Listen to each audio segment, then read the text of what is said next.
Hello friend, welcome back to my channel. आज मार्च की 4 तारीख है और आज के इस वीडियो में अपने गार्डन के उन पौधों के बारे में बताऊंगा जिनमें मार्च के महीने में सबसे ज़्यादा फ्लावरिंग होती है। ये सभी पौधे मेरे सर्दियों के हैं, जिनको अभी मैंने 3 से 4 घंटों की धूप वाली जगह में रखा हुआ है। बीच में तेज़ ठंड के मौसम में इनमें कुछ कम ब्लूमिंग हुई थी, लेकिन इस समय सभी पौधों को फ्लावरिंग के लिए एक प्रॉपर टेम्परेचर मिल गया है, जिस कारण अभी पौधों में अच्छी ब्लूमिंग हो रही है। सबसे पहले ये कार्नेशन की प्लांट हैं। इन पौधों का ग्रोइंग सीजन सर्दियों का रहता है। नवंबर और दिसंबर के महीनों में भी इनमें एक अच्छी ब्लूमिंग हुई थी, लेकिन जनवरी में पाले के कारण इनकी फ्लावरिंग कुछ कम हो गई थी। इस समय अब टेम्परेचर थोड़ा बढ़ गया है और अभी इन पौधों की सभी कलियां फूलों में बदलना शुरू हो गई है और प्लांट पर नई नई कलियां भी बन रही है। कार्नेशन के पौधे डायंथस फैमिली के पौधे रहते हैं, जो रहते तो विंटर सीजनल हैं, लेकिन कई जगहों पर ये पूरे साल भी ग्रो हो जाते हैं। जनरली अप्रैल के महीने तक इनको कोई प्रॉब्लम नहीं रहती, लेकिन मई के महीने के बाद जैसे जैसे मौसम में गर्मी बढ़ती है, ये खराब होना शुरू कर देते हैं। इसलिए अप्रैल के बाद इनको किसी छाया वाली जगह में शिफ्ट करना पड़ता है। कार्नेशन के बाद दूसरे पौधे ये जरबेरा के हैं। जरबेरा के पौधे मुझे ज़्यादा पसंद हैं, क्योंकि ये सर्दियों के महीने तो फूल देते ही हैं, साथ ही मई जून की तपती गर्मी में भी इन पौधों में ब्लूमिंग होती है। लगभग 8 से 10 कलर ऑप्शन इन पौधों में नर्सरी पर अवेलेबल रहते हैं। इनके फूल सुंदर दिखने के साथ साथ 1 महीने तक फ्रेश कंडीशन में बने रहते हैं। इन पौधों को नर्सरी से खरीदने का समय अक्टूबर से लेकर मार्च तक का रहता है, क्योंकि यही समय इनकी एक अच्छी ग्रोथ का रहता है। इसी ड्यूरेशन में इन पर एक अच्छी ब्लूमिंग भी देखने को मिलती है। अप्रैल से लेकर अगस्त या सितंबर तक इसमें कुछ कम फूल आते हैं।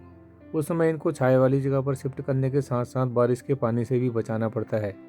अगर मार्च के बाद आप इन पौधों पर हर 15 दिनों में किसी अच्छे फंजीसाइड का स्प्रे करेंगे, तो ये पौधे सालों साल आपके गार्डन में सर्वाइव करेंगे। इन पौधों को अपनी एक अच्छी ब्लूमिंग के लिए ज़्यादा बड़े गमले की ज़रूरत भी नहीं रहती।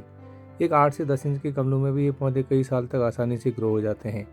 खाद के लिए आप इनमें हर महीने 1 मुट्ठी वर्मी कंपोस्ट को यूज करें, आपको बेस्ट रिजल्ट मिलेंगे। इसके बाद ये पेंजी का प्लांट है। इस पर भी मार्च के महीने में सबसे ज़्यादा फ्लावरिंग होती है। ये पेंजी की मिनिएचर वैरायटी का प्लांट है। इसमें नॉर्मल पेंजी के कंपैरिजन में थोड़ा छोटे आकार के फूल आते हैं। ये सीजनल पौधे रहते हैं जो नवंबर से लेकर अप्रैल तक ब्लूमिंग करते हैं। इन पौधों को सर्दियों के और पौधों की तरह ज़्यादा धूप की ज़रूरत भी नहीं रहती। जहाँ पर मैंने इन पौधों को रखा है, वहाँ पर सुबह की 1 या 2 घंटों की धूप ही मिलती है। इसमें भी इन पौधों में एक अच्छी ब्लूमिंग देखने को मिल जाती है। सीजनल पौधों को बड़े पॉट में ग्रो करने की ज़रूरत भी नहीं रहती है। एक 6 इंच के पॉट में भी अपने ग्रोइंग सीजन तक इजीली चल जाते हैं। इसके बाद ये कलांचू के पौधे हैं। ये सभी परमानेंट पौधे रहते हैं। इनमें भी आजकल काफ़ी अच्छी फ्लावरिंग हो रही है। सर्दियों के जितने भी पौधे रहते हैं, उनमें इस महीने सबसे ज़्यादा फूल आते हैं, क्योंकि कम टेम्परेचर के कारण जो कलियां जनवरी के महीने में खिल नहीं पाती, वे सभी मार्च के महीने में आकर खिलती हैं, जिससे पौधों पर इस महीने एक हैवी ब्लूमिंग देखने को मिलती है। ये सकुलेंट नेचर के पौधे होते हैं, जिनकी पानी की रिक्वायरमेंट कम रहती है। मेरे पास कलांचू के 8 पौधे हैं और इन सभी पौधों को मैंने लास्ट ईयर परचेज किया था। हालांकि बरसात के समय इन पौधों को बचाने में कुछ प्रॉब्लम होती है, लेकिन अगर इनकी ठीक से देखरेख की गई तो उस समय में भी इनको बचाया जा सकता है। इसके बाद ये इम्पेशेंस के पौधे हैं। इन पर भी अभी एक अच्छी फ्लावरिंग हो रही है। ये भी मेरा लास्ट ईयर का ही प्लांट है।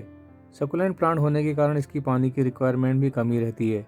जिन साथियों के गार्डन में कम धूप आती है, उनके लिए ये प्लांट एक परफेक्ट ऑप्शन है। इसकी सॉइल को आप ड्राई रखिए, ओवर वाटरिंग मत कीजिए, बाकी इसमें ज़्यादा खाद की ज़रूरत भी नहीं रहती। इस प्लांट में भी 6 से 8 कलर ऑप्शन नर्सरी पर मिल जाते हैं। अभी भी आप इस प्लांट को परचेज कर सकते हैं। 30 या 40 रुपये में ये प्लांट आसानी से मिल जाता है। इसके बाद ये एग्लोनिमा के पौधे हैं। इन पर भी अब एक अच्छा रंग आने लग गया है। सर्दियों का पीरियड इनका रेस्टिंग पीरियड रहता है। इस ड्यूरेशन में इनको बचाने में थोड़ा प्रॉब्लम होती है, लेकिन अभी से लेकर लगभग अक्टूबर तक इन पौधों में एक बहुत ही अच्छा रंग निकल कर आता है। अब आप इनको नर्सरी से खरीद भी सकते हैं। ये पौधे जहाँ अपनी सुंदर पत्तियों से आपके गार्डन को रंगीन बनाए रखते हैं, वहीं ये एक एयर प्यूरीफाइंग पौधों की तरह हमारे घर के अंदर की हवा को भी शुद्ध करते हैं। एग्लोनिमा के पौधे थोड़ा कॉस्टली मिलते हैं। इसका मीडियम साइज़ का प्लांट आपको 200 रुपये की स्टार्टिंग रेंज से मिलेगा और इसके बड़े पौधों की कॉस्ट 500 से 600 तक भी हो सकती है।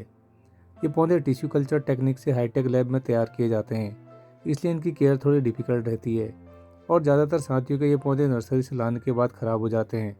इसलिए एक प्लांट से ही इनकी शुरुआत कीजिए और जब 1 साल तक इसकी केयर का ठीक से अंदाज़ा हो जाए, तभी इसके ज़्यादा प्लांट खरीदें।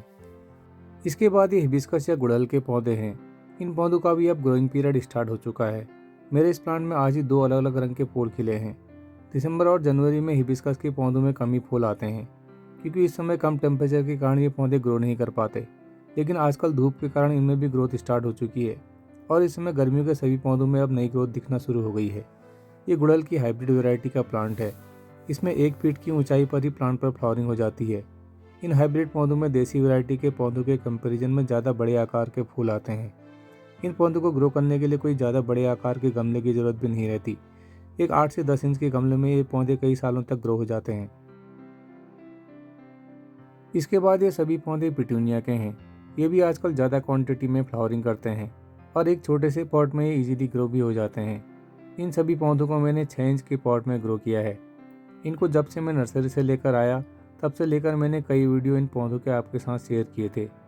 ये एक सीजनल पौधे रहते हैं जिनका ग्रोइंग सीजन नवंबर से लेकर अप्रैल तक का रहता है।